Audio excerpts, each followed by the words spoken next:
Bonjour à tous, on se retrouve pour le quintet de mercredi, direction l'hippodrome de Paray-Longchamp pour le prix de la Concorde. Faites attention, en Réunion 1, mais départ 20h15, donc quintet en nocturne, 2400 mètres, terrain souple 3,6 annoncé par France Gallo, donc quintet qui reste très ouvert au papier.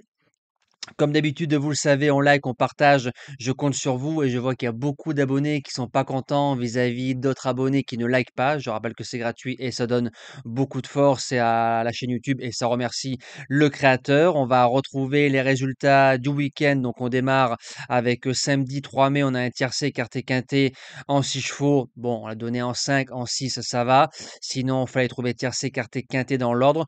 Course par course, plutôt bon dans l'ensemble et on fait un 3 sur 4 au niveau des objectifs. Dimanche, dans le quintet, on est premier, deuxième, cinquième. La base gagnante, El Pequeño, a connu tous les malheurs dans la ligne droite. Donc c'est un peu le gagnant moral de cette épreuve. Le course par course, dans l'ensemble, a été correct, mais moins de réussite au niveau des jeux simples. C'est parti pour la sélection. Donc en base gagnante, le numéro 6, Gato Pardo. Je m'explique, le cheval a fait deuxième du quintet de référence pour sa première sortie 2400 mètres. Auparavant, mis en base gagnante, mais déclaré non partant. Le coup d'avant, il m'a montré qu'il pouvait gagner un quintet. Cette fois-ci, on lui met Christophe Soumillon. La corde est bonne, le jockey est en forme. Le cheval est battu par Bibiana qui a répété juste derrière avec un bon déroulement de course. Théoriquement, Gato Pardo doit faire l'arrivée et je pense qu'il peut gagner. En deuxième base, le 7 King Tracy qui a couru 3 quintets, qui a fait 3 sur 3, troisième, premier, troisième. Donc le cheval a répété avec la pénalité. À Longchamp, c'est 4 sur 4, 2100 mètres à 2500 mètres. La rentrée est plutôt bonne. Si le cheval n'a pas le contre-coup de la bonne rentrée, il bouge pas du tiercé. Pour les chances, je vais tenter un truc avec le 16 Back to Black. Il vient de gagner sa course à condition plutôt facilement après 2 sorties. Le cheval a eu 1 an d'absence. Faut se rappeler qu'il faisait l'arrivée de Quintet à Cannes-sur-Mer, troisième, en 40,5 de valeur derrière Saint-Étienne, qui est une excellente ligne à ce niveau-là. Il revient en 36.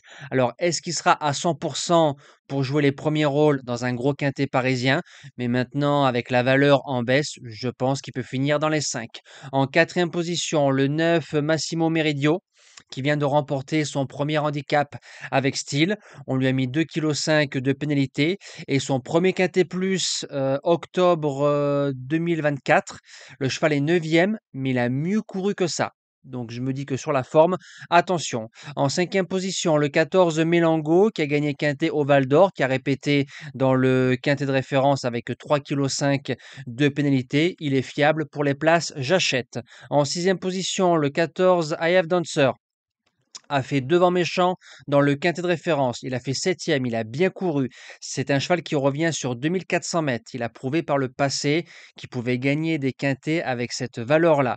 Si on est plus gentil avec 400 mètres de plus et la forme de l'entraîneur, monsieur Gérald de Mossé, franchement, ça se garde en 8 sans problème. En septième position, le numéro 11, Zaina, qui a 2 échecs pour ses 2 courses de rentrée dans les Quintés Plus. L'année dernière et auparavant, la jument n'avait jamais déçu dans les Quintés Plus en 35 et en 38. On lui déleste 1 kilo, elle est en 37 de valeur. C'est une jument qui est meilleure en terrain très souple, collant et lourd, donc à moins qu'il retombe encore des gros longs venus tout droit du cosmos, je ne sais pas. Mais Zayana, il y aurait eu un terrain gras, je l'aurais mise franchement dans les 3 premiers. Mais suivez bien le terrain, je pense qu'elle peut se mettre en évidence mercredi à Longchamp. Et je termine avec le numéro 3, Commander Zoé, qui dit jamais non. C'est un cheval qui a 2 courses de rentrée, plutôt correct, va dans tous les terrains. Il est cinquième de Quintet Plus automne 2024 à Toulouse. Maintenant, c'est plus pour être cinquième avec un bon parcours, mieux, je serais surpris. Nous, on se dit à demain pour le Grand Prix de Lyon-Paris du 8 mai. Ce sera encore les galopeurs. Passez une belle semaine et merci à tous.